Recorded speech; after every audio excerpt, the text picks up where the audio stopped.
ஆண்டவராகிய இயேசு கிறிஸ்துவுக்குள் அழைக்கப்பட்டு வழிநடத்தப்பட்டு வருகிற பிரியமான சகோதர சகோதரிகள் உங்கள் யாவருக்கும் நம்முடைய பிதாவாகிய தேவனாலும் கர்த்தர் இயேசு கிறிஸ்துவினாலும் கிருபையும் சத்தியத்தோடு கூடிய சமாதானமும் உங்கள் யாவரோடும் இருப்பதாக ஆற்காடு மற்றும் வேலூர் பகுதியை சார்ந்த சகோதர சகோதரிகளுடைய அன்பின் வாழ்த்துக்களையும் தனிப்பட்ட விதத்தில் அடிமையினுடைய வீட்டாரனுடைய அன்பின் வாழ்த்துக்களையும் இந்த நாள் சாயங்கால வேளையில் உங்களுக்கு தெரியப்படுத்திக் கொள்கிறோம்.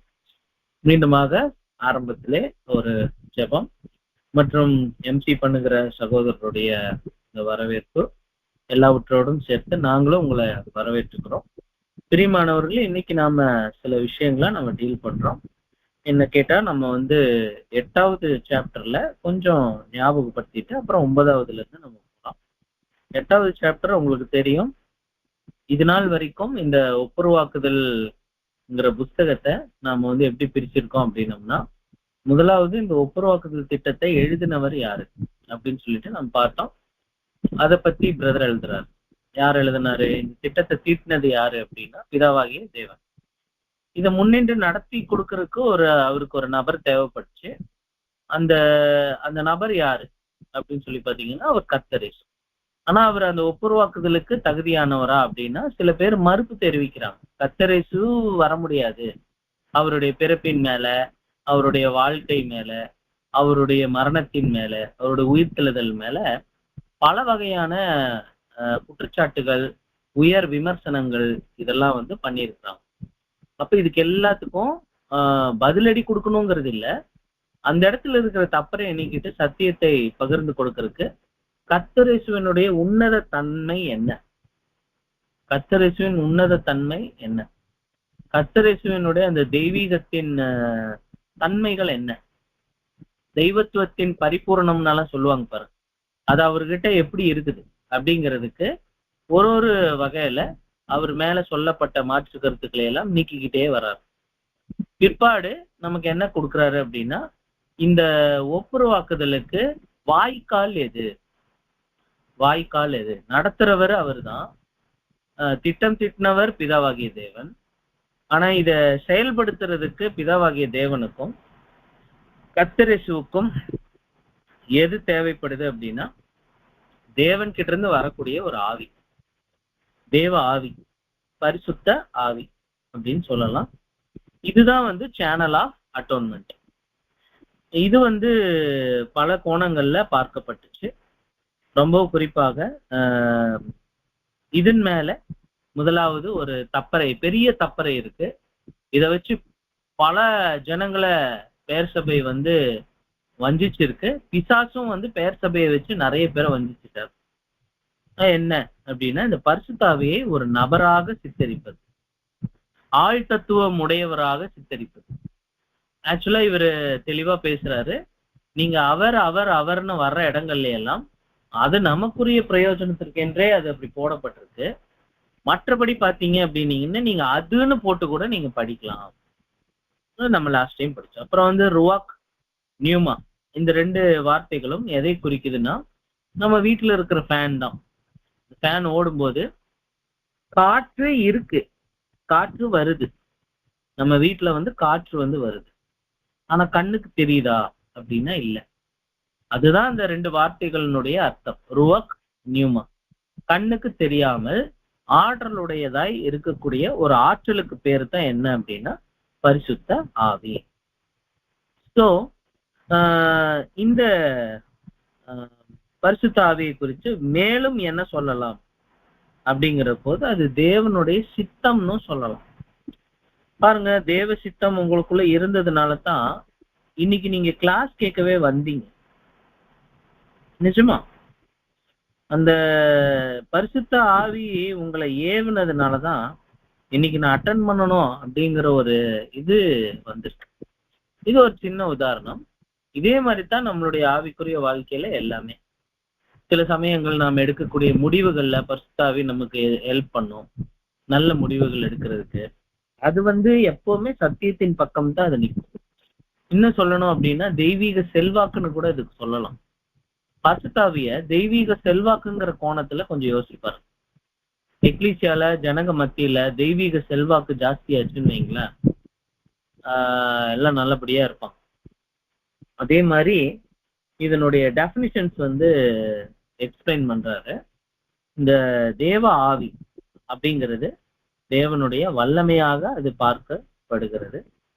நிச்சயமாக அது வந்து நீதி மற்றும் அன்பின் அடிப்படையில தான் செயல்படுமே ஒழிய தன்னிச்சையாக அது என்றைக்குமே செயல்படாது. தன்னிச்சையாக என்றைக்குமே செயல்படாது. தேவ வல்லமை என்று சொல்லப்படக்கூடிய உன்னதத்திலிருந்து வரக்கூடிய இந்த பலனானது நீதியாகத்தான் செயல்படும், அன்பாகத்தான் செயல்படும். இது ரெண்டுக்கும் மாறுபட்டு என்றைக்கும் செயல்படாது அப்படின்ட்டு பார்க்கணும். அதே மாதிரி இந்த வல்லமை அப்படிங்கிறது ஒரு உயிராற்றல் உடையக்கூடியதாக இருக்கும். உயிராற்றலை கொடுக்கக்கூடியதாக இருக்கும். அது வந்து அதனால சிருஷ்டிப்பு வல்லமை அதுக்கு இருக்கு. இதெல்லாம் நம்ம பார்க்கணும். தேவ வல்லமைக்கு சிருஷ்டிப்பு வல்லமை இருக்கு, உருவாக்குகிற வல்லமை. கண்ணுக்கு தெரியாமலும் தெரிஞ்சும் அது எத்தனை வேலைகளை செஞ்சிருக்கு தெரியுங்களா? அதே மாதிரி சிந்தனை ஆற்றல் அதை கூட கொடுக்கும். சில சமயங்கள்ல சில பேர்லாம் வைராக்கியமா இருக்கிறாங்கன்னா அது காரணம் பரிசுத்தாவி. சில பேரெல்லாம் சப்ஜெக்ட் பண்ணும்போது சொல்லுவாங்க, பிரதர் நான் உங்ககிட்ட பரிசுத்தாவியை பார்த்தேன் பிரதர் அப்படிங்க. சகோதர சகோதரிகளே, அந்த சிந்தனை ஆற்றலை கொடுக்கக்கூடியது அது. அந்த பிரதரே சொல்லுவாரு, நமக்கு தெரியலீங்க, நம்ம தேவனை நம்பி போனோம், ஆனா தேவன் பயன்படுத்தினார். ஏன் இத்தனை வால்யூம்ஸ் இருக்கே, 6 வால்யூம்ஸ், 6 வால்யூம்ஸும் 7ஆம் தூதன் தன்னுடைய உலக சாமர்த்தியத்துல சொந்த சாமர்த்தியத்துல எழுதல. மாறாக தேவனுடைய கரத்துல போய் தன்னை ஒரு எழுத்தாணியா மட்டும்தான் மாட்டி விட்டார். தன்னை ஒரு எழுத்தாணியா தேவனுடைய கரத்துல வச்சாரு. தேவன் என்ன பண்ணிட்டாருன்னா அவருடைய சரீரத்தை பயன்படுத்தி இத்தனை ஆர்டிக்கிளே எழுதிட்டார். சோ சகோதர சகோதரிகளே, அது நம்ம சாதாரணமா நினைக்க முடியாது. ரொம்பவும் வல்லமையுடையதாக. அதனால உருவாக்க முடியும், எழுப்புதல் கொண்டு வர முடியும், வார்த்தைகளை வச்சே சில நபர்களை எழுப்பி விட முடியும். அந்த மாதிரி எல்லாம் இருக்கு. இன்னொன்னு வந்து வளர்ச்சி தரக்கூடியதாக அது இருக்கும். வளர்ச்சி தரும். அது எப்படி கருவுல இருக்கிற குழந்தைய வந்து 3 மாசத்துல இருந்து ஒரு 7ஆவது மாசம் அப்படிங்கிற போது ஒரு 4 மாசம் வளர்ச்சி அங்க காட்டுது இல்லைங்களா? அது மாதிரி சில சகோதரர்களுக்கு வளர்ச்சியை காட்டக்கூடிய கொடுக்கக்கூடிய ஒரு ஆற்றல் இதுக்கு இருக்கு அப்படிங்கிறாரு. இன்னொன்னு, கர்த்தர் இயேசுவினுடைய உயிர்த்தெழுதல்ல இதுதான் செயல்பட்டு. அப்போஸ்தலர் 3:15 வாசிக்கலாம். ஜீவாதிபதியை கொலை செய்தீர்கள், அவரை தேவன் மரித்தோரிலிருந்து எழுப்பினார், அதற்கு நாங்கள் சாட்சிகளாய் இருக்கிறோம். பாருங்க, இப்ப இந்த கர்த்தர் இயேசுங்கிறவர் யாருன்னா அவரே ஜீவன்களுக்கெல்லாம் அதிபதி. அவரே மரிச்ச போது அவரை எழுப்புறதுக்கு தேவனுக்கு எது தேவைப்பட்டுச்சுன்னா தேவனுடைய பரிசுத்தாவி. அந்த ஜீவாதிபதியை தேவன் எழுப்பினார். தேவன் எப்படி எழுப்பினாரு? பரிசுத்தாவி பயன்படுத்தி எழுப்பினார். இது வந்து இப்படி நம்ம பாக்குறோம். அதே மாதிரிதான் உங்களையும் என்னையும் உயிரோடு எழுப்பணும்னா மரிச்சதுக்கு அப்புறம் இதே பரிசுத்தாவிதான் உதவி செய்யும். இதெல்லாம் எழுதுறாரு. எழுதிட்டு அடுத்தது மேலும் என்ன சொல்றாரு அப்படின்னா, இது வந்து அறிவை கொடுக்கக்கூடிய சத்தியங்களை இது பகிர்ந்தளிக்கும், அல்லது அப்படிப்பட்ட சத்தியங்களை நம்ம சரீரத்துக்குள்ள உட்கொணர வெளிக்கொணர அது வந்து உதவி செய்யும். நமக்குள்ள சத்தியத்தினுடைய அறிவை உள்ள கொண்டு வருவதற்கும் நமக்குள்ள இருந்து வெளியே கொண்டு வருவதற்கும் அதனால முடியும். அதனால இதுக்கு இன்னொரு பேர் இருக்கு, சத்திய ஆவி அப்படின்னு ஒரு பேர் இருக்கு. இதுக்கப்புறம் என்ன பண்றாரு அப்படின்னா, நம்மள வந்து உலகத்துல வேறு ஆவிகள் கூட இருக்கு, அது வேதாகமத்திலே இருக்கு. உலகத்தின் ஆவின்னு இருக்கு. அதை அவங்க உலகத்தின் ஆவியானவர்னு சொல்ல முடியுமா? சொல்ல மாட்டாங்க. அதே மாதிரி அந்தி கிறிஸ்துவின் ஆவின்னு இருக்கு. அந்தி கிறிஸ்துவின் ஆவியானவர் யாரு? அப்போ ரேச்சல் சிஸ்டர் நீங்க சொல்லுங்களேன், அந்தி கிறிஸ்துவின் ஆவியானவர் யாரு? எல்லா ஆவிகளுக்கும் அவங்க ஆவியானவர் ஆவியானவர்னு போட்டு வச்சிருக்கிறாங்க. ஆனா விவரமா தீங்காய் காணப்படக்கூடிய நெகட்டிவா காணப்படக்கூடிய காரியங்களுக்கு ஆவியானவர் போடாம அதுக்கு வெறும் ஆவின்னு மட்டும் போட்டிருக்கிறாங்க. அப்ப அதுக்கு என்ன ஆவி, அதுக்கு என்ன அர்த்தம் நம்ம கேட்கலாம் இல்லையா பேசிக் கிளாஸ்ல. அப்ப அந்தி கிறிஸ்துவின் ஆவியானவர் அப்படின்னா அப்ப அந்தி கிறிஸ்துவின் ஆவியானவர் யாரு? சாத்தானுங்க அப்படிங்குவாங்க. இச்சிக்கிற ஆவின்னு ஒண்ணு இருக்கு, அதுக்கு ஆவியானவர் போட்டா இச்சிக்கிற ஆவியானவரா? சோ இப்படி ஜனங்க தெரியறது இல்ல, இதெல்லாம் நிதர்சனமா ஜனங்க பாக்குறது இல்ல. டிரான்ஸ்லேஷன் மிஸ்டேக் பார்த்துட்டு அது திரியேக தேவன் அப்படின்னு சொல்லிட்டு 3இல் 1ஆக ஜொலிக்கிறார் அப்படின்னு எல்லாம் சொல்றாங்க. சோ சகோதர சகோதரிகளே, பரிசுத்தவான்கள் இந்த கடைசி காலகட்டத்துல வாழ்றவங்க இந்த சத்தியங்களை அறிந்து செயல்பட்டு கொண்டு இருக்கிறார்கள்.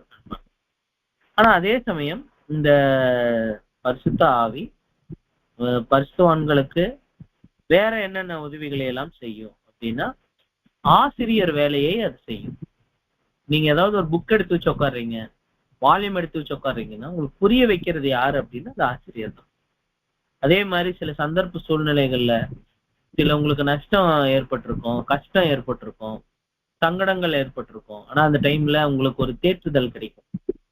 பரவாயில்ல, ஏதோ பெருசா ஆக வேண்டியது இந்த மாதிரி போயிருக்கு, அப்பா ஏதோ சொல்ல வர்றாரு, நாம அதை புரிஞ்சுக்கணும், நான் செஞ்ச அந்த காரியத்துக்கு தேவன் ஒருவேளை சிக்ஷை கொடுக்கிறாரா இருக்கும், அல்லது எனக்கு ஒரு விசுவாச சோதனை இது அப்படின்னு சொல்லிட்டு யோசிக்கிறதாக இருக்கும். எதுவா இருந்தாலும் இந்த பரிசுத்த ஆவி நமக்கு ஆசிரியரா, தேற்றுபவராக, அதே சமயம் வழிகாட்டியாக கூட இருக்கும். அடுத்து ஒரு பியூட்டிஃபுல்லான சாப்டர், அதுதான் 9வது சாப்டர். 9வது சாப்டர் ஆவியின் ஞானஸ்நானம், ஆவியின் சாட்சி, ஆவியின் முத்திரையிடப்படுதல். இது ஆவியின் முத்திரையிடப்படுதல் வெரி வெரி பியூட்டிஃபுல் டாபிக். அதுதான் நம்மளுடைய லட்சியம். அந்த ஆவியினால் முத்திரையிடப்படுதல் ரொம்ப ரொம்ப முக்கியமான விஷயம். இப்போ இதுலயும் பிரதர் என்ன பேசுறாரு அப்படின்னா தப்பறைய ஒண்ணு பேசுறாரு. அந்த தப்பறை என்ன அப்படின்னா ஆவி பொழிந்தருளப்படுகிற விதம். பேர்சபையில் என்ன சொல்றாங்க, ஆவி பொழிந்தருளப்படக்கூடிய விதம் என்ன அப்படின்னா, அன்னைக்கு எப்படி பெந்தேகோஸ்தே அன்னைக்கு ஸ்டைல்ல, அந்த பெந்தேகோஸ்தே ஸ்டைல்ல எப்படி பரிசுத்த ஞானஸ்நானம் கிடைச்சதோ அது நீங்காம தடையாகாம இன்றைய காலகட்டத்திலையும் வந்துகிட்டு இருக்குன்னு நம்புற நம்பிக்கை தான் தப்பு. அதாவது கர்த்தரேசு அந்த மரித்த போது இருந்த அந்த 50வது நாள், பென்டா அப்படின்னா 5ன்னு அர்த்தம். 5 பென்டானா 5. அந்த 50வது நாள் என்ன நடந்துச்சு அப்படின்னா அக்னிமயமான 2 நாவுகள் பிளவுபட்டதாக அங்க இருக்கக்கூடிய மேல் வீட்டு ரயில் இருந்த 120 பேருக்கும் பக்கத்துல அவங்களுக்கெல்லாம் என்ன வந்துச்சு அப்படின்னு சொல்லி பார்க்கும்போது அவங்களுக்கு எல்லாத்துக்கும் இந்த பரிசுத்த ஆவி அங்க வந்தது அப்படின்னு சொல்லிட்டு நாம பார்க்கணும். இப்ப இந்த பரிசுத்த ஆவி அந்த இடத்துல அவங்களுக்கு வந்த போது அவங்க எல்லாரும் இன்றைக்கும் என்ன நினைக்கிறாங்க அப்படின்னு சொல்லி பார்க்கும்போது அதே போல இன்னைக்கும் எதிர்பார்ப்பு, அதே போல இன்றைக்குமான தேடுதல்கள் இன்னைக்கு இருக்கு. சத்தியம் என்ன சொல்லுது அப்படின்னு சொல்லி பாத்தீங்கன்னா, தேவனுடைய அனுமதியின் நிமித்தம் அன்றைய காலகட்டத்துல வழங்கப்பட்ட அந்த ஒரு ஆவி இன்றைய காலகட்டத்துல அவரால் அங்கீகரிக்கப்பட்டு கிறிஸ்து இயேசுவுக்குள் தேர்ந்தெடுக்கப்படக்கூடிய ஜனங்களுக்கு ஒரு அடையாளமாக கொடுக்கப்படுகிறது. கொடுக்கப்படுகிற அந்த ஒரு அடையாளம் அவங்களுடைய வாழ்க்கையில பிரதிபலிக்கிறத நம்மளால பார்க்க முடியும் அப்படிங்கிறார். மாறாக நாம இன்றைய காலகட்டத்துல அன்றைய காலத்தை போல வெளிப்படையாக எதிர்பார்க்க வேண்டுவது இல்லை அப்படிங்கிறார். எங்கெங்கெல்லாம் பதிவாயிருக்கு இந்த மாதிரி வெளிப்படையாக ஞானஸ்நானம் பண்ணும்போது வெளிப்படையாக அந்த ஆவி பொழிந்தருளப்படுதல் வெளிப்படையாக எங்கெங்கெல்லாம் தெரிஞ்சிருக்குன்னா, நம்ம ரட்சகர் கர்த்தரேசு யோர்தான்ல இருந்து கரையேறும் போது வானம் திறக்கப்பட்டதாகவும் பரிசுத்தாவி புறாவை போல இறங்கினதாகவும் அதை யோவான் ஸ்நானகன் பார்த்ததாகவும் நம்ம பார்க்கணும். இது வெளிப்படையாக தெரிந்ததற்கான முதல் பதிவு இது வேதாகமத்துல. 2வது பெந்தேகோஸ்தே. 3வது உங்கள யாராவது சொல்லலாம். யோர்தான்ல ஜீசஸ் மேல, பெந்தேகோஸ்தேல யூதர்கள் மேலயா புறஜாதி மேலயா? யூதர்கள் மேல, அப்போஸ்தலர்கள் மேல. அப்போஸ்தலர்கள் யூதர்கள் மேல.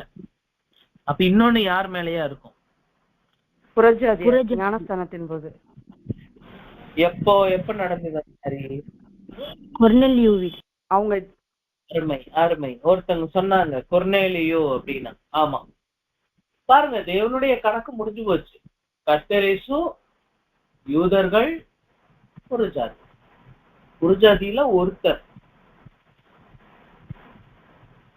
1,44,000 பேருக்குமே இப்படி வெளிப்படையாக பொழிந்தருளப்படும் அப்படின்னு பார்த்தா, இப்ப நாம் பார்த்த இந்த 3 சம்பவம் மாதிரி இன்னும் 1,43,997 தடவை நடக்க வைக்கணும் தேவன். அது வாய்ப்பா? அப்படியெல்லாம் இல்ல. அப்ப இவங்க 3 பேருக்கு நடந்தது ஒரு அடையாளம், புரிஞ்சுக்கிறதுக்காக, விசுவாசத்துக்காக. நம்ம மேல எல்லாம் அது கண்ணுக்கு தெரியாத வகையில அது வந்தேறும், அது வந்து இறங்கும் அப்படின்ட்டு நம்ம வந்து பார்க்கணும். இது 3மே போதும். These three are adequate to cover the entire body of Jesus. கர்த்தரேசுவின் முழு சரீரத்துக்கும் இந்த 3 இடங்கள்ல பொழிந்தருளப்பட்டதே போதுமான சான்றாக இருக்குது அப்படிங்க, உளப்பூர்வமான சான்றாக இருக்கு. கர்த்தர் மேல விழுந்ததே போதுங்க. இருந்தாலும் யூதர்கள் மேலையும் நிரப்பி இருக்கிறார், புறஜாதி ஆகிய கொர்நேலியு மேலேயும் நிரப்பி இருக்கிறார். அவங்க 3 பேர் தலை பாகத்துல இருக்கிறாங்கன்னா, தலையில ஊத்துனா தண்ணி என்ன ஆகுது? நம்ம சரீரம் முழுவதும் கடந்து வருது. அதே மாதிரி இதுவே போதும் அப்படின்னு ஒரு அருமையான கண்டுபிடிப்பை சத்தியத்துல இவர் எடுத்து இங்க எழுதுறார். அப்புறம் ராஜ்யத்துல இன்னொரு பொழிந்தருளப்படுதல் நடக்கும். அது எங்க அப்படின்னா யோவேல் 2:28 வாசிக்கலாம். யோவேல் 2:28. அதற்கு பின்பு நான் மாம்சமான யாவர் மேலும் என் ஆவியை ஊற்றுவேன். அப்பொழுது உங்கள் குமாரரும் உங்கள் குமாரத்திகளும் தீர்க்க தரிசனம் சொல்லுவார்கள். உங்கள் மூப்பர் சொப்பனங்களையும் உங்கள் வாலிபர் தரிசனங்களையும் காண்பார்கள். ஆமா, சோ இது பிற்காலத்துல சொல்லப்படக்கூடிய ஒரு காரியமாக இருக்கு. இதுவும் வெளிப்படையாக இருக்காது. நமக்கு எப்படி வெளிப்படையா இல்லையோ அதே மாதிரி இவங்களுக்கும் வெளிப்படையா இருக்காது அப்படிங்கிறது தான் நம்மளுடைய நம்பிக்கை, அன்பான. அடுத்தது இந்த பாகம் எப்படி நிறைவடையுது அப்படின்னு சொல்லி பாத்தீங்கன்னா, இந்த ஞானஸ்நானம்ங்கிற பாகம் மட்டும் எப்படி நிறைவடையுது அப்படின்னு சொல்லி பாத்தீங்க அப்படின்னீங்கன்னா, பரிசுத்தாவியில் ஜெபிப்பது எப்படி அப்படிங்கிற ஒரு டிஸ்கஷன் பண்ணி முடிக்கிறார். நம்ம ஜெபம் எல்லாமே வெறும் ஜெபமா மட்டும் இருக்கக்கூடாது, வெளியிலையும் அது வெளிப்படணும். நம்மளுடைய ஜெபம் பெரும்பான்மையாக தேவனே உங்களுடைய செல்வாக்கு எனக்குள்ள அதிகமாக வரணும். நான் சில சமயம் எல்லாம் தள்ளாடுறேன்ப்பா, நான் சரியான முடிவு எடுக்க எனக்கு தெரியறது இல்ல. இந்த உலக ஜனங்கள் மாதிரி நானும் சௌக்கியமா சந்தோஷமா சுதந்திரமா இருக்க எனக்கு விருப்பம் தான். ஆனா அப்படி நான் இருக்க விரும்பலப்பா. எங்களுக்கு நீங்க நான் இன்னது செய்யணும், இன்னது செய்யக்கூடாது, அது சார்ந்த ஒரு ஆவி எனக்கு வேணும் என்று சொல்லி நீங்க ஜெபிக்கிறீங்கன்னா அது ஒரு நல்ல ஜெபமா இருக்கு அப்படின்னு அவர் சஜஸ்ட் கொடுக்குறார். அதே சமயம் ஜெபிக்கிறது மட்டும்தான் அந்த பிரதருடைய வேலை. மற்றபடி அது சார்ந்த விருப்பங்களை வாழ்க்கையில காட்ட வேண்டியது இல்லை அப்படின்னு நான் சொல்ல மாட்டேன்.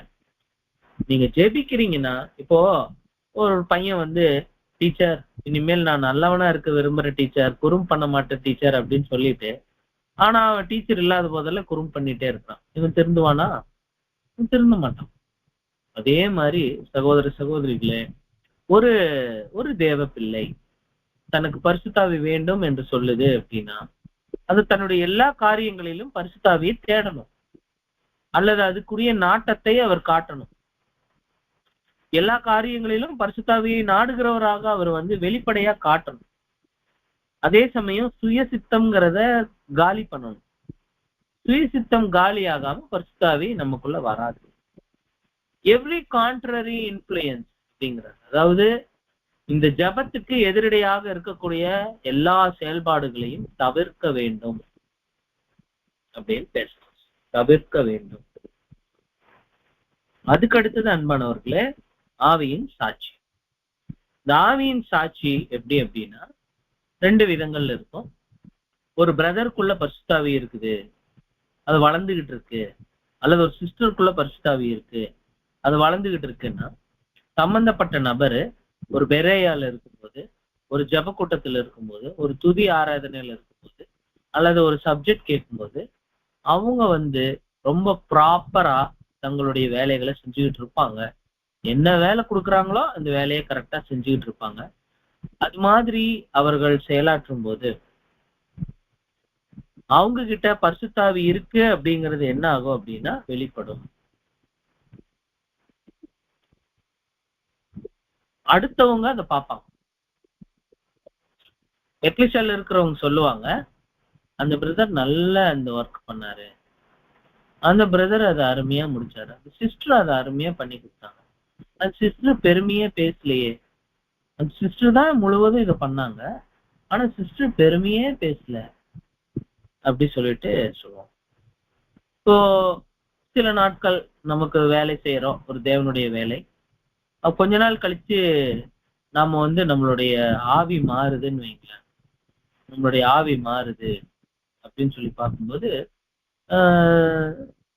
சகோதர சகோதரிகளே, அங்க ஆவியுடைய சாட்சி இல்லை.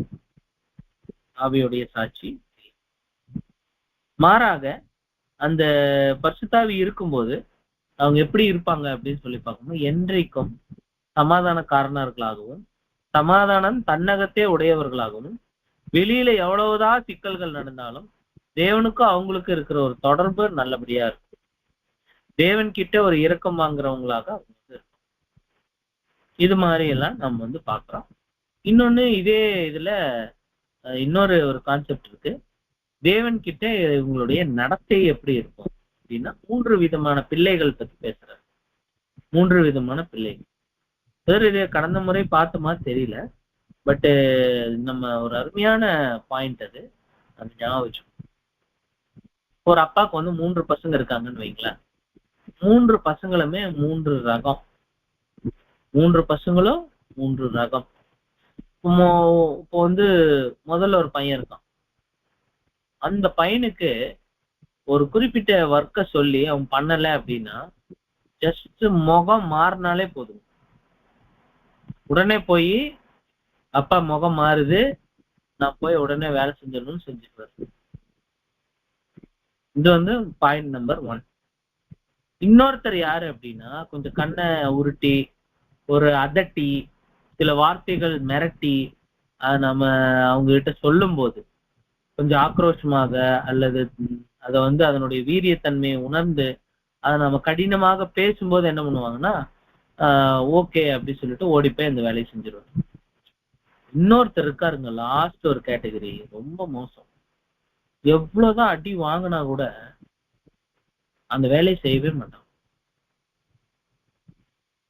இதுல 2ல எது 2ம் பரவாயில்லன்னு சொல்லுங்க. இந்த 3ல எது 2ம் பரவாயில்லன்னு சொல்லுங்க யாராவது. First category sir. ஆமாங்க, ஃபர்ஸ்ட் கேட்டகரி தான் பெஸ்ட். முகரூபம் மாறும் போதே கிளியர் ஆயிடும். நம்ம இன்னைக்கு முழுக்க பரிசுத்தவானெல்லாம் கிடையாது. நிச்சயம் ஏதோ ஒரு மிஸ்டேக் பண்றோம். நேத்து பண்ணதை இன்னைக்கு பண்ணல, ஆனா ரொம்ப நாளா சிலதெல்லாம் நம்ம கிட்ட இருக்கு அப்படின்னு சொல்லிட்டு.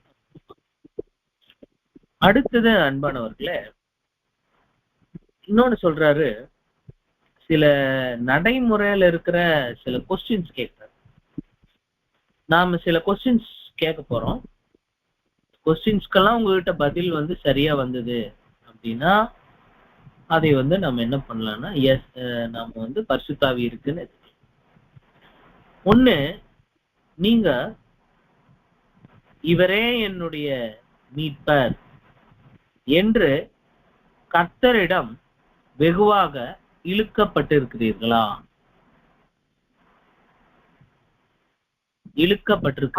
கர்த்தருடைய இழுக்கப்பட்டிருக்கிறீர்கள்.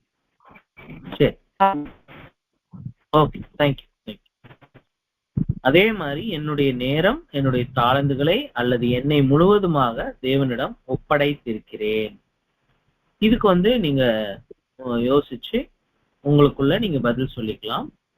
அடுத்தது பாத்தீங்க அப்படின்னீங்கன்னா, என்னுடைய சோதனைகள், கடுமையான பரீட்சைகள், என்னுடைய கிள்ளி எடுக்கப்படக்கூடிய அனுபவங்கள் நானும் தேவனுடைய திராட்சை செடியின் ஒரு பகுதி தான் அப்படிங்கறத எனக்கு சுட்டி காட்டுறதா தான் நான் எடுத்துக்கிறேன்.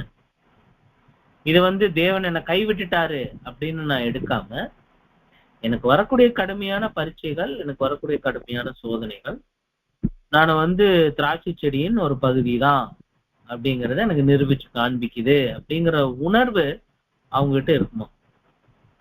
அடுத்தது இன்னொன்னு என்ன அப்படி சொல்லி பாத்தீங்கன்னா, என்னுடைய பரீட்சைகள் ஆவியின் கனிகளை வளர்த்த உதவி செஞ்சிருக்கு.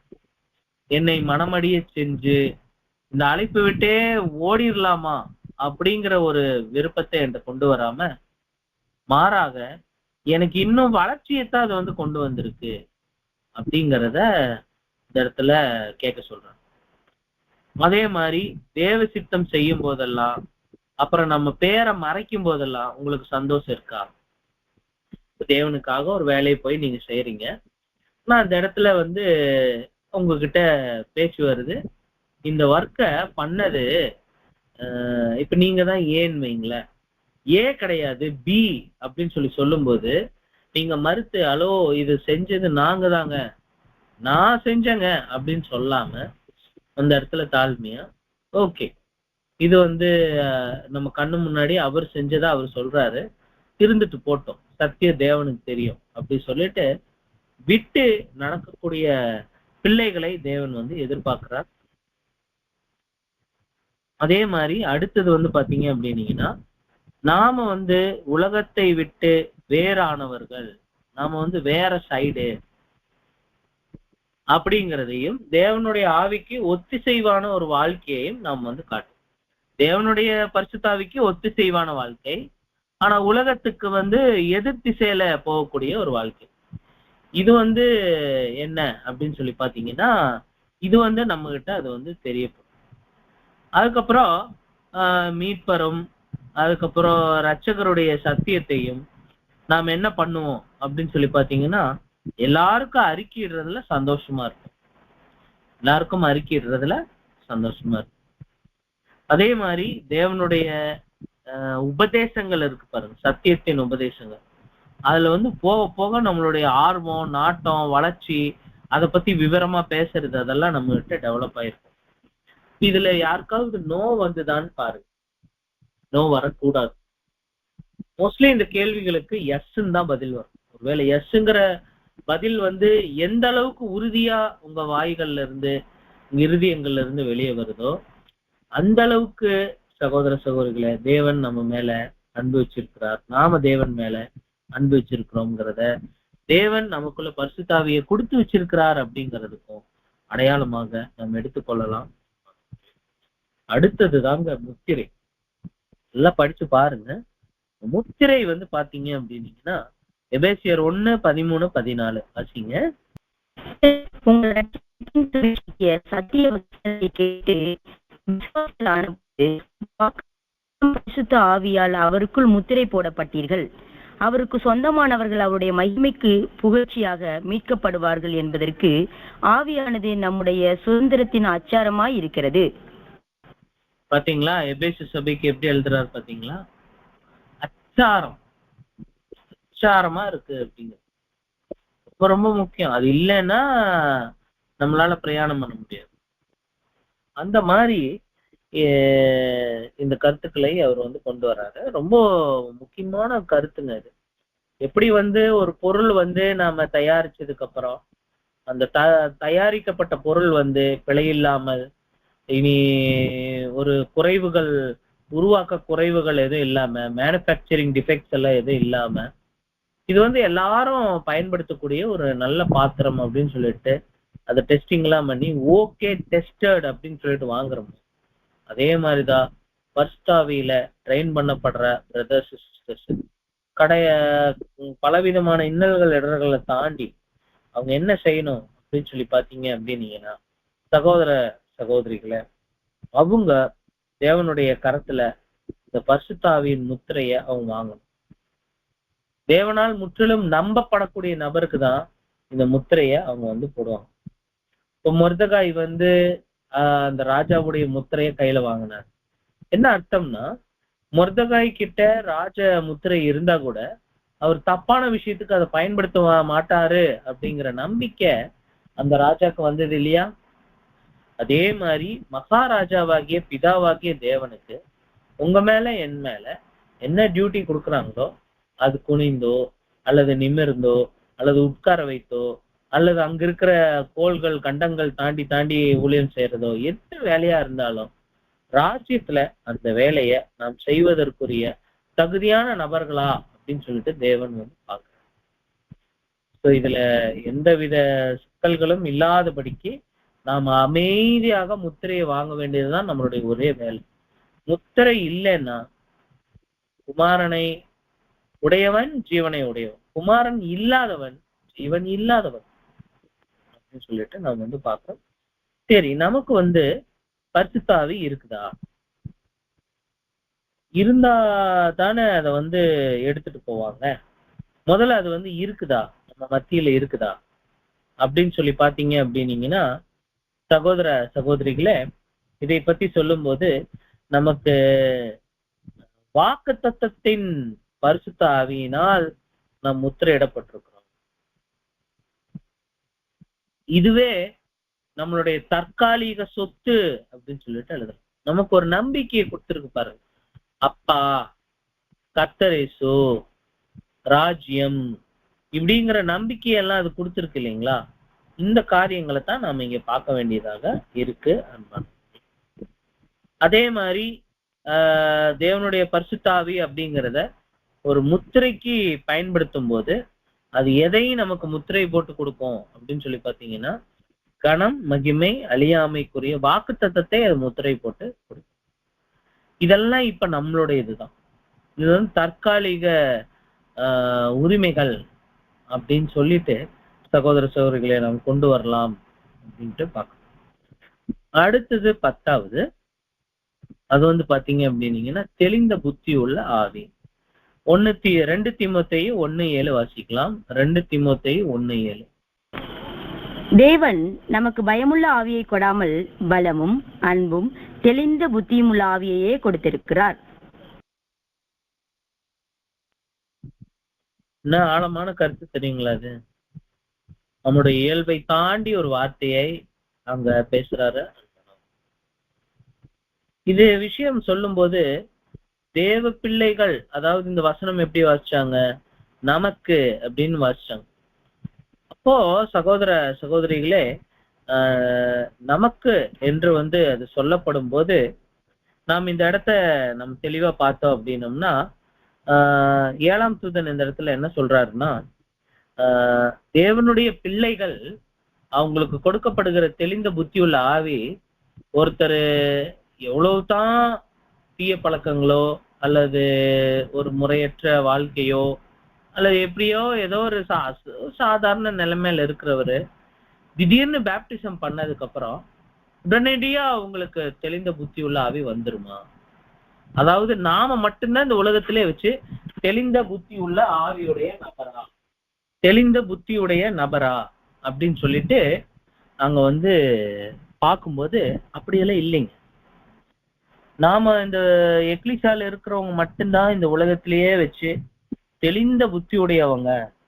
உடன்படிக்கை செஞ்சிட்டாங்கன்னா அவங்களுக்கு தெளிந்த புத்தி பக்காவா இருக்கும் அப்படின்னு நம்ம சொல்ல முடியாது. இது வேதாகமத்தின் டீச்சிங் கிடையாது அப்படிங்கிறார். அப்படியெல்லாம் நாங்க சொல்லல அப்படின்னு சொல்றாரு. அப்ப மாறாக எப்படி?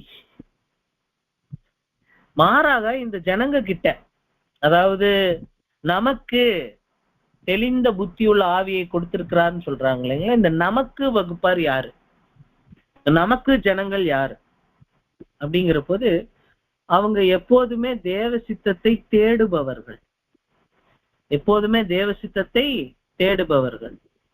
எப்போதுமே தேவ வழிகாட்டுதலை தேவனுடைய வார்த்தையிலிருந்து தேடுபவர்கள். சோ சகோதர சகோதரிகளே, இந்த இடத்துல இப்படிப்பட்ட ஒரு காரியத்தை நாம் பாக்குறோம். இப்படி தேடுறதுனால என்ன நடக்கும் அப்படின்னா, தேவ சித்தத்தை தேடுறதுனால ஒருவேளை தேவ சித்தம் அவங்களுக்கு தெரிய வரும்போது, சத்தியத்தின் மூலமா தெரிய வரும்போது ஒரு நல்ல முடிவுகளே எடுப்பாங்க, ஒரு நல்ல தீர்மானங்களே எடுப்பாங்க. இந்த வகையில தான் நம்ம யாரு அப்படின்னா தெளிந்த புத்தி உள்ளவர். சுயமா நமக்கு தெளிந்த புத்தி கிடையாது, அல்லது நேச்சரா இயல்பாவே நமக்கு தெளிந்த புத்தி கிடையாது. நாம எப்பெல்லாம் தேவன் வேணும், தேவன் வேணும், தேவன் தான் எனக்கு இந்த காரியத்துல தெளிவு கொடுக்கணும் அப்படின்னு நினைக்கும் போதுதான் நமக்கு தெளிந்த புத்தி உள்ள ஆவி வருது அப்படிங்கிறார். அதே மாதிரி இந்த தெளிந்த புத்தி உள்ள ஆவி ரொம்ப பஞ்சமா இருக்கு அப்படிங்கிற. நிறைய பேரு நம்ம எல்லாரும் பைத்தியங்கள் தான். சத்தியத்துக்குள்ள வந்ததுக்கு அப்புறம் நாம ஞானவான்களா மாறணும். ஞானவான்களா மாறணும் அப்படிங்கிற போது சகோதர சகோதரிகளே, நமக்கு இது எந்த அளவுக்கு முக்கியத்துவம் வாய்ந்தது என்று சொல்லும் போது, இந்த தெளிந்த புத்தியுள்ள ஆவியினுடைய எதிர்பதத்தை அவர் எக்ஸ்பிளைன் பண்ணும்போது ஒரு பாயிண்ட் பேசுறாரு. அது என்னன்னா, நமக்கே தெளிந்த புத்தியுள்ள ஆவி அதிகம் தேவைப்படுது. அதுக்கான நாம முயற்சிகளை நம்ம எடுத்துக்கிட்டு இருக்கிறோம். ஆனா அதுக்கான முயற்சிகளை நம்ம எடுத்துட்டு இருக்கும்போது உலகத்துல நாம கவனிச்சோம் அப்படின்னம்னா, நாம நம்ம காரியங்களவே பார்த்துக்கிறதுக்கு நமக்கு என்ன கிடையாதுன்னா தெளிந்த புத்தியுள்ள ஆவி பத்தாது. நம்ம காரியங்களை நாம தெளிவா நடத்துறதுக்கு, நம்ம வாழ்க்கையில நாம நடத்துறதுக்கே பரிசுத்தாவி இங்க என்னவா இருக்கு அப்படின்னா பத்துறது இல்லை. அப்படி இருக்கும்போது நம்மள சில பேரு அடுத்தவங்க வாழ்க்கைக்குள்ள நுழைஞ்சு, நீங்க இப்படி பண்ணுங்க சிஸ்டர், நீங்க இப்படி பண்ணுங்க பிரதர், நீங்க அங்க போனது தப்பு பிரதர், நீங்க இங்க போகாதது தப்பு பிரதர் அப்படின்னு நீங்க எப்படி பேசலாம்? ஏன்னா நம்ம வாழ்க்கையிலேயே நிறைய விஷயத்துக்கு நமக்கு தெளிவு கிடைக்க மாட்டேங்குது. இது எப்படி இருக்குன்னா, ஒரு ஜோசியக்காரனை எடுத்துக்கோங்க. இவர் பிரதர் பயன்படுத்தல, பட் நான் புரிஞ்சுக்கிறதுக்காக பிரதர் கிட்ட டிஸ்கஸ் பண்ணும்போது சொல்றேன். ஒரு ஜோசியக்காரன் இருக்கான்னு வைங்களேன், அவனுடைய வாழ்க்கை குறிச்ச எதிர்காலம் எப்படி இருக்குன்னே அவனுக்கு தெரியறது இல்லை. தெரிஞ்சிருந்தா அவன் அங்க உட்காந்துருக்கான். ஆனா அவன் என்ன பண்ணுவான்னா, நீ மிகப்பெரிய பணக்காரனா மாறுவ, நீ ஏழையாயிருவ, நீ நோய் வாய்ப்படுவ, இப்படிங்கிற விஷயத்தை எல்லாம் அவர் அள்ளி விடுறார். அப்போ அதே மாதிரிதான் நம்ம லைஃப்ல இருக்கிற விஷயங்களவே நம்ம தெளிவாக கண்காணிக்க நிதானிக்க முடியாத போது நாம எப்படிங்க அடுத்தவங்க வாழ்க்கைக்கு சரியான தீர்வுகளை கொடுக்க முடியுது அப்படின்னு கேட்கிறார். சோ அதனால நம்ம என்ன பண்ணணும் அப்படின்னா, தெளிந்த புத்தியுள்ள ஆவியை தேடணும். தெளிந்த புத்தியுள்ள ஆவியை தேடணும். அதுக்குரிய மதிப்பை நம்ம கொடுக்க ஆரம்பிக்கும். இப்ப பாத்தீங்கன்னா, ஒரு தொட்டில ஒரு குழந்தை இருக்குன்னு வைங்க. இந்த குழந்தை அழும்போது என்ன பண்றாங்க, யாராவது சொல்லுங்களேன்?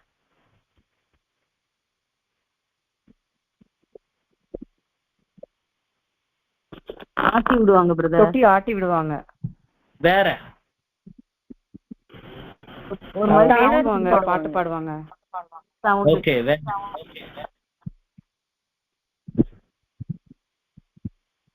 ஏதாவது கடிக்குதா அப்படின்னு, ஏதாவது கடிக்குதான்னு கொஞ்சம் செக் பண்ணுவாங்க. ஏதாவது ஏன் புள்ள அழுகுதுன்னு சொல்லி அந்த தொட்டியை நல்லா பாப்பாங்க. கரெக்ட். இன்னொன்னு இருக்கு, வேற ஒண்ணு கொடுத்து அழுகி நிறுத்துவாங்க. இதெல்லாம் எதுவுமே இல்ல. பால் கொடுப்பாங்க. ஓகே, அதுவும் சாப்பிட்டாச்சு, அப்பவும் அது அழுதுகிட்டு இருக்கு.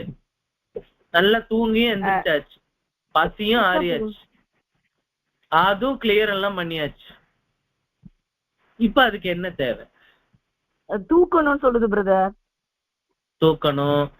சில சமயங்கள்ல பொம்மைகள் ஏதாவது கொடுத்தீங்கன்னு வைங்களேன், ஒருவேளை இது குப்புற விழுந்து நடமாடுகிற குழந்தைன்னே வச்சுக்கோ. அப்படி பாரு, இந்த நடமாடுகிற குழந்தைக்கு சில பொம்மைகளை வாங்கி கொடுத்தீங்க அப்படின்னீங்கன்னா, அந்த பொம்மை தான் அந்த குழந்தைக்கு உலகமாகவே மாறிடும். சரிங்களா? இந்த இது கரெக்டா? பொம்மைகளை கொடுக்கும்போது ஆமா அந்த அது பொம்மை அது பொம்மையை பொம்மை வாங்கிட்டு கொடுத்தா அதை கையில புடிச்சிட்டு வச்சுட்டே இருக்குங்க. அமைதியாயிரும் அமைதியாயிரும். அது ஒரு ஸ்டேஜ். அந்த ஸ்டேஜ்ல பொம்மையை கொடுத்தா அமைதியா போயிடும். இப்ப அந்த பொம்மைக்கு நித்திய ஜீவனோ அதுல பெரிய வலிமையோ ஏதாவது இருக்குதுங்களா? ஒண்ணுமே இல்ல பிரதர். ஒண்ணுமே இல்ல. அது சும்மா அப்படி கையை வெடிச்சு ஒரு உடைச்சோம்னா உடைஞ்சே போயிடும். அது வந்து ஒரு ஒரு சர்வ சாதாரணமான பொம்மைங்க. அந்த மாதிரி என்ன நடக்குது அப்படின்னா, தேவனுடைய கைப்பிள்ளைகள், தேவனுடைய பிள்ளைகளுக்கு சாத்தான் வச்சிருக்கக்கூடிய ஒரு கண்ணி என்ன அப்படின்னா, ஒவ்வொரு குழந்தைகளுக்கும் ஓரொரு பொம்மைகளை அவன் கொடுப்பான். இப்போ பசங்களுக்கு விரும்புற மாதிரியான ஒரு பொம்மை, பெண் பிள்ளைகளுக்கு விருப்பமான மாதிரி ஒரு பொம்மை. இது கொடுக்கும்போது என்ன நடக்குது? அந்த குழந்தை அந்த பொம்மையை பார்க்கும், அந்த குழந்தை இருந்துக்கும். அந்த குழந்தைக்கு அந்த பொம்மை தான் உலகமாகவே மாறிடும். அந்த பொம்மையை வச்சுட்டு அந்த பொம்மையுடைய உலகத்திலேயே அந்த குழந்தையே இருந்துக்கும். இதே மாதிரி புது சிருஷ்டிகள் சில பேர்த்துக்கு அவ்வளவு கிறிஸ்துவுக்குள்ளான நித்திய கன மகிமைக்குரிய காரியங்கள் இருந்தாலும் அது எல்லாத்தையும் மறைக்கிற மாதிரி பூமியிலிருந்து, சகோதர சகோதரிகளே, பூமியில சில ஒவ்வொருத்தருக்குமான ஒரு பொம்மைய அந்த பிசாசு, இந்த உலக அதிபதி கண்டுபிடிச்சு வச்சிருக்கிறாரு. இவருக்கு இந்த பொம்மையை கொடுத்தோம்னா இவர் இதை வாங்கிட்டு அமைதியா உட்காந்துக்குவாரு. இன்னொரு ரீப்ரிண்ட்ல எழுதும் போது சில குழந்தைங்க வீல்னு அழும்போது இந்த பொம்மையை குலுக்குனீங்கன்னு வைங்களேன், அந்த குலுக்கல் சத்தத்துல ஒரு சவுண்டு வரும், கிளு கிளு கிளுன்னு ஒரு சவுண்டு வரும். அந்த சவுண்டு கேட்ட உடனே அந்த குழந்தை அழுகையை நிறுத்திடும். அதே மாதிரி நாம வளரணும், நமக்கு தேவையானது இன்னது அப்படின்னு எல்லாம் நாம அழுகும்போது சில சவுண்டுகள் வந்து நமக்கு என்ன பண்ணுதுன்னா, சில பூமிக்குரிய சவுண்டுகள் நம்மளை திசை திருப்பிடும். நம்முடைய அழுகை, நம்முடைய வைராக்கியம், வாஞ்சை, இதையெல்லாம் திசை திருப்புற அளவுல அது சொல்றாரு. அப்ப நம்ம எல்லாரும் இன்னும் என்ன ஆகல அப்படின்னா வளரல. யாரெல்லாம் பூமிக்குரிய ஒரு காரியத்தை எடுத்து வச்சுக்கிட்டு அதுதான் உலகம்னு யார் போயிட்டு இருக்கிறாங்களோ அவங்களாம் இன்னும் வளரல. எல்லாருமே வளராதவங்களாக இருக்கிறாங்க. வளர்ந்தவங்க என்ன பண்ணுவாங்க? பொம்மையை வச்சு விளையாட மாட்டேன். இப்ப நீங்க நான் இன்னைக்கு ஏதாவது பொம்மையில விளையாண்டுமா? நம்ம பொம்மையில எல்லாம் விளையாடுறதுக்கு நமக்கு டைம் இல்லைங்க. அப்ப அதே மாதிரிதான் பூரண புருஷர்கள் அப்படி வந்து நம்ம மாறணும்.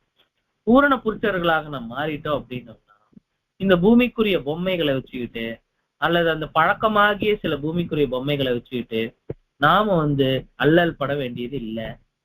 மாறாக நம்ம என்ன பண்ணுவோம்னா பெரிய பெரிய கருவிகளை வச்சு நாம நம்மளுடைய வேலைகளை செய்து கொண்டு இருப்போம் அப்படின்னு சொல்லிட்டு அதுல நம்ம வந்து பாக்குறோம். இப்ப இதுல என்ன அவரு சொல்ல வர்றாரு அப்படின்னா, ஒவ்வொருத்தருடைய மன ஆற்றலுக்கு உட்பட்டு நாம் ஒவ்வொருவரும் அழியாமையையும் கனத்தையும் மகிமையையும் தேடணும். மாறாக இந்த ஒழுங்கீனமற்ற காரியங்களோ சத்தியத்தின் தப்பறைகளோ இதை வந்து நாம் போட்டுட்டு அதுக்குள்ள இருக்க கூடாது. தேவனுடைய கிருபையை நாம் எடுத்துக்கிட்டு தேவனுடைய இரக்கத்தை நம்ம தேடிட்டு முந்தி இருந்ததை விட இன்னும் கொஞ்சம் பூரணமா, முந்தி இருந்ததை விட இன்னும் கொஞ்சம் லட்சணமா, முந்தி இருந்ததை விட இன்னும் கொஞ்சம் மேன்மையா, முந்தி இருந்ததை விட இன்னும் கொஞ்சம் இரக்கம் உள்ளவர்களா, முந்தி இருந்ததை விட இப்ப இன்னும் கொஞ்சம் பெருந்தன்மையுடையவர்களா, இன்னும் அடுத்தவங்களை குறிச்சு நன்மையா நினைக்கக்கூடிய சிந்தனைகளோடு, அடுத்தவங்களுக்கு இறங்கி உதவி செய்யக்கூடிய சிந்தனையோடு நாம் என்ன செய்ய வேண்டியதாக இருக்குன்னா புதிய சிந்தையை தரித்துக் கொள்ளணும். அப்படிப்பட்ட சிந்தைக்கு பேரு தான் தெளிந்த புத்தி உள்ள ஆவி அப்படின்னு சொல்றோம். இப்ப பாருங்க, நாம முன்னாடி இருந்ததை விட எப்ப நாம புனிதமாகிறோமோ, சுத்தமாகிறோமோ, இன்னும் இரக்கம் அடையிறோமோ, இன்னும் தயவாகிறோமோ, இன்னும் கடின உழைப்பை செய்யறோமோ சத்தியத்துல, அப்ப நமக்குள்ள தெளிந்த புத்தி உள்ள ஆவி வந்துகிட்டே இருக்கும் அப்படின்னு நம்ம பார்க்கலாம் அப்படிங்கிறார். அதுக்கு அடுத்தது 11வது அத்தியாயம், ரொம்ப சின்ன ஒரு அத்தியாயம். இந்த அத்தியாயத்தை நாம் பார்த்து வந்து இப்போதைக்கு நம்ம நிறைவு செய்யலாம். இப்போ 5வது இதுல வந்துட்டு மீண்டும் இந்த 11வது அத்தியாயத்துல ஒரு காரியத்தை அவர் வந்து பேசுறார். 11வது அத்தியாயம் 11வது அத்தியாயத்துல மீண்டும் வந்து திருத்துவ போதனையை பத்தி பேசுறார். அதுல இன்னும் கொஞ்சம் விடுபட்ட காரியங்களை கையாளுறார். ஏன்னா 11வது அத்தியாயத்தினுடைய பேரை யாராவது வாசிங்களா?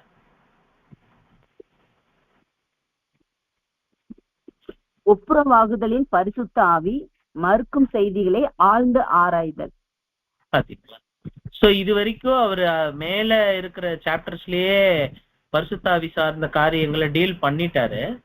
இருந்தாலும் சிலது விடுபட்டு இருக்கு. அந்த விடுபட்ட காரியங்களை இன்னும் கொஞ்சம் அழுத்தமாக அந்த காரியங்களை இங்க பேசுறாரு. ஏன்னா சில பேர் வந்து ஆல்ரெடி பேசின காரியங்கள்லயே பரிசுத்த ஆவி ஒரு நபர் கிடையாதுன்னு புரிஞ்சிருக்கலாம். ஆனா நீங்க ஒருவேளை இந்த வசனம் என்ன இது இப்படி சொல்லுதே, இந்த வசனம் என்ன அப்படி சொல்லுதேன்னு உங்களுக்கு சில டவுட்டுக்கு இருந்ததுன்னா அதை நாங்க இதுல ஆழ்ந்து ஆராயிரோம் அப்படின்ட்டு அதை கொண்டு வர்றாரு. இது என்ன அப்படின்னு சொல்லி பார்க்கும்போது மீண்டும் அதே விஷயம்தான். பரிசுத்த ஆவி தனி நபர், இந்த 3 பேர்ல ஒருத்தர். இதை மறுக்கிறார். மீண்டும் மறுத்து பேசிட்டு என்ன சொல்றாரு அப்படின்னா, சில பேர் கேட்பாங்க உங்ககிட்ட, பரிசுத்த ஆவி தனிநபர்னு சொல்றதை நான் நம்புறேங்க, ஆனா வசனத்திலேயே இப்படி இருக்கு அப்படின்னு கேட்பான். அப்படி கேட்கக்கூடிய வசனம் எது அப்படின்னா, நீங்க பரிசுத்த ஆவி கிட்ட பொய் சொல்லாதீங்க அப்படின்னு அப்போஸ்தலர் 5:3 இருக்கு. வாசிக்கலாம். அப்போஸ்தலர் 5ஆம் அதிகாரம் வசனம் 3. பேதுரு அவனை நோக்கி, அனனியாவே, நிலத்தின் கிரயத்தில் ஒரு பங்கை வஞ்சித்து வைத்து பரிசுத்த ஆவியினிடத்தில் பொய் சொல்லும்படி சாத்தான் உன் இருதயத்தை நிரப்பினது என்ன? இப்போ இது வந்து அப்பா அம்மா கிட்டதான் நம்ம வந்து இது மாதிரி பொய் சொல்லுவோம். அதே மாதிரி வந்துட்டு பெரியவங்க யாரா மற்றொரு மனுஷன் கிட்டதான் நம்ம வந்து பொய் வந்து சொல்லுவோம். ஆனா இது வந்து பரிசுத்த ஆவி வந்து நபர் இல்லைன்னு சொல்றீங்க. ஆனா இங்க பரிசுத்த ஆவி கிட்ட பொய் சொல்றீங்கன்னு தானே இந்த வசனம் சொல்லுது. அப்ப பரிசுத்த ஆவி நபர் தான் அப்படின்னு பேசினா நம்ம என்ன பதில் கொடுக்கணும் அப்படிங்கிறது இங்க கொண்டு வர. இப்போ இது இந்த இடத்துல என்ன சொல்றாரு அப்படின்னா, இந்த இடத்துல பரிசுத்த ஆவியினுடைய ஏஜென்ட்டா அங்க இருக்கிறது யாரு தெரியுங்களா? பேதுரு தான். அல்லது சத்தியத்துல உடன்படிக்கை செஞ்சிருக்கிறோம் அப்படிங்கிற ஒரு ஆவி இருக்கு இல்லையா, ஒரு சிந்தனை இருக்கு இல்லையா, அதுகிட்ட நான் எல்லாத்தையும் அர்ப்பணிக்கிறேன்னு சொல்லிட்டேன், ஆனா கொஞ்சம் மறைச்சு வைக்கிறது உங்க சொந்த அர்ப்பணிப்பு சிந்தனைக்கு எதிரானது இல்லையா? இப்படிதான் அவர் கேட்க வர்றாரு. அதே சமயம் அந்த இடத்துல அவங்க வந்து முழுவதும் அர்ப்பணிக்கிறேன்னு சொல்லி கொடுக்கும்போது அந்த இடத்துல அவங்க முழுவதும் அர்ப்பணிக்கல, கொஞ்சம் பாகங்களை மறைச்சு வச்சுட்டாங்க. அப்ப அந்த இடத்துல யாருகிட்ட சொல்றாங்கன்னா பேதுரு கிட்ட சொல்றாங்க. அப்ப அந்த நபர் யாரு? பேதுரு. அதே மாதிரி 5:9 கூட வாசிங்க.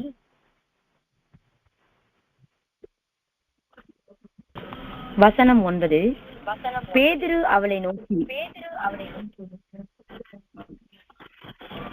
கர்த்தருடைய ஆவியை சோதிக்கிறதற்கு நீங்கள் ஒருமனப்பட்ட உன் புருஷனை அடக்கம் பண்ணினவர்களுடைய கால்கள் வாசற்படியிலே வந்திருக்கிறது, உன்னையும் வெளியே கொண்டு போவார்கள் என்றார்.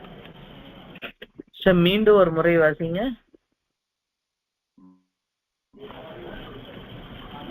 பேதுரு அவளை நோக்கி, கர்த்தருடைய ஆவியை சோதிக்கிறதற்கு நீங்கள் ஒருமனப்பட்டது என்ன? இதோ உன் புருஷனை அடக்கம் பண்ணினவர்களுடைய கால்கள் வாசற்படியிலே வந்திருக்கிறது, உன்னையும் வெளியே கொண்டு போவார்கள் என்றார். இந்த இடத்துல இந்த பரிசுத்த ஆவிக்கு விரோதமான சொல்லக்கூடிய இந்த 5:9 இருக்கிற வசனம், சபைக்கு தலைவர் யாருன்னா ஜீசஸ். அவர்கிட்டயே நீங்க பொய் சொல்லி இருக்கிறீங்க அப்படிங்கிற கோணத்துல சொல்லப்பட்டதாக சொல்றேன். நீங்க கர்த்தர்கிட்ட பொய் சொல்லி இருக்கிறீங்க. நம்ம ரட்சகர் இருந்தார் இல்லையா, அவர்கிட்ட பொய் சொல்லி இருக்கிறீங்க அப்படின்னு இங்க சுட்டி காட்டுறாருன்னு நமக்கு சொல்றாரு. சோ இந்த கொஸ்டினுக்கான ஆன்சரையும் நாம் வந்து கொடுக்கிறோம். இது இப்படிதான் புரிஞ்சுக்கணும். இத வந்து நீங்க நபர்னு எடுக்காதீங்க. இத நபர்னு எடுத்தீங்கன்னா பைபிள்ல நிறைய வசனங்கள்ல எங்கெங்கயோ வர்ற ஆவிக்கெல்லாம் நீங்க ஆவியானவர்னு போட்டீங்கன்னா முற்றிலும் பொருந்தாது அப்படின்னு சொல்லிட்டு பாக்குறோம். இன்னும் நிறைய, இது வந்து ஒரு சாம்பிள் தான் நம்ம எடுத்து கொடுத்தது, இன்னும் உள்ள இருக்கு உங்களுடைய பர்சனல் ஸ்டடிக்கு. ஸோ தேவனுக்கு சித்தமானால் இந்த ஒப்புரவாக்குதல் திட்டத்தினுடைய பயனாளி யார்? மனுக்குலம். அவங்கள பத்தி நாம 12-13 பார்க்கலாம். அதோட இந்த அத்தியாயம் வந்து நிறைவடையும். தேவனுக்கு ரொம்ப நன்றி. நீங்க பொறுமையா இருந்தீங்க. ரொம்ப நன்றி பிரதர்ஸ். தேங்க்யூ.